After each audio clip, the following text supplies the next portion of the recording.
କେଉଁଠାରେ କ'ଣ ବଢ଼େ? ଶୁଷ୍କ କାଷ୍ଠରେ ଅଗ୍ନି ବଢ଼େ, ବାଳକଠାରେ କ୍ରନ୍ଦନ ବଢ଼େ, ସହନଶୀଳ ଲୋକଠାରେ କୋପ ବଢ଼େ, ରମଣୀ ନିକଟରେ କାମ ବଢ଼େ, ଦକ୍ଷ ଲୋକଠାରେ ଧନ ବଢ଼େ, ଦୟାବାନଠାରେ ଧର୍ମ ବଢ଼େ, ମହତ ଲୋକଠାରେ ଧୈର୍ଯ୍ୟ ଓ ଶକ୍ତି ବଢ଼େ। କେଉଁମାନଙ୍କୁ ଆଗ ବାଟ ଛାଡ଼ିଦେବା ଉଚିତ? ଶାସନକର୍ତ୍ତା, ସମ୍ଭ୍ରାନ୍ତ ବ୍ୟକ୍ତି, ଗୁରୁଜନ, ବ୍ରତାଚାରୀ, ସନ୍ନ୍ୟାସୀ, ସୈନ୍ୟସାମନ୍ତ, ଗର୍ଭବତୀ, ଦୁର୍ବଳ, ବୃଦ୍ଧ, ବ୍ୟାଧିଗ୍ରସ୍ତ ଲୋକ, ଅନ୍ଧ, ଗାଈ, ଯାତ୍ରୀ, ଶବବାହକ ଆଗ ବାଟ ଛାଡ଼ିଦେବା ଉଚିତ। କେଉଁ ସ୍ଥାନରେ ଛୁଆଁ ଅଛୁଆଁ ନାହିଁ? ଋଷି, ଛୁଆଁ ନୁହେଁ ଗଙ୍ଗାଜଳ, ଛୁଆଁ ନୁହେଁ କ୍ଷୀରଫଳ, ଛୁଆଁ ନୁହେଁ କୈବଲ୍ୟ, ଛୁଆଁ ନୁହେଁ ଗୋରୁମଳ।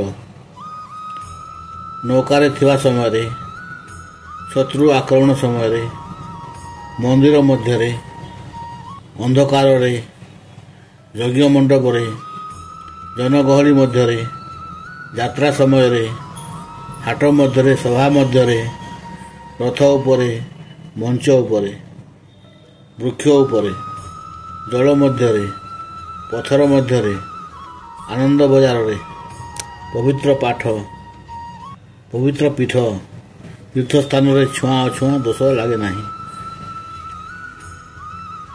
କେଉଁ ସମୟରେ ନୀରବ ରହିବା ଉଚିତ? ମଳମୂତ୍ର ତ୍ୟାଗ ସମୟରେ, ଭୋଜନ କରୁଥିବା ସମୟରେ, ଦେବତା ପୂଜା କରୁଥିବା ସମୟରେ, ଦନ୍ତମଞ୍ଜନ କରୁଥିବା ସମୟରେ, ସ୍ନାନ କରୁଥିବା ସମୟରେ, ମୈଥୁନ କରୁଥିବା ସମୟରେ, ଶ୍ରାଦ୍ଧ ଦେଉଥିବା ସମୟରେ ଏବଂ ଧ୍ୟାନ କରୁଥିବା ସମୟରେ ନୀରବ ରହିବା ଉଚିତ। ଅଶୌଚ ଅବସ୍ଥା କେଉଁ ସମୟରେ? କ୍ଷୌର ହୋଇସାରିବା ପରେ, ତୈଳ ଲଗାଇବା ପରେ, ସହବାସ ପରେ, ଶବ ପଡ଼ି ସାରିବା ପରେ, ମଳତ୍ୟାଗ ପରେ ମଣିଷ ଅଶୁଚି ହୋଇଥାଏ। କାହାର କ'ଣ ନଥାଏ?